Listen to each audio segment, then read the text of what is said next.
AI is, of course, a hot topic.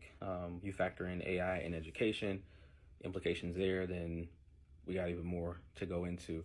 But there's a lot of focus now, particularly around school and educational leadership, of how they're going to address and basically go into the AI era, as what's essentially being called, and prepping really the learning environments, the districts for bringing in, implementing AI, because it's kind of, I think, getting to a point where there's recognition that it's not really going anywhere.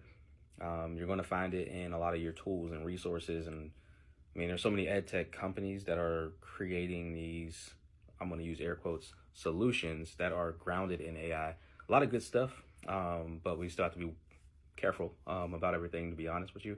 But with that, thinking about things like who are the people being left out of the conversations, who is not necessarily being included whenever it comes to implementing some of the AI resources, tools, even looking at policies. So I know that there's been a lot of focus, which this article covers, in terms of thinking about, for leaders, what considerations should they really have looking into the future. The school communities, even things like psychological safety are covered and talked about, as we're getting more of a convening of stakeholders within the school, within the environment, within the local community beyond the school, and saying, well, if this is going to happen, let's at least gauge and get an understanding and try to get somewhat at least alongside it, because it's really difficult to get ahead of what we see that's coming and what we can expect.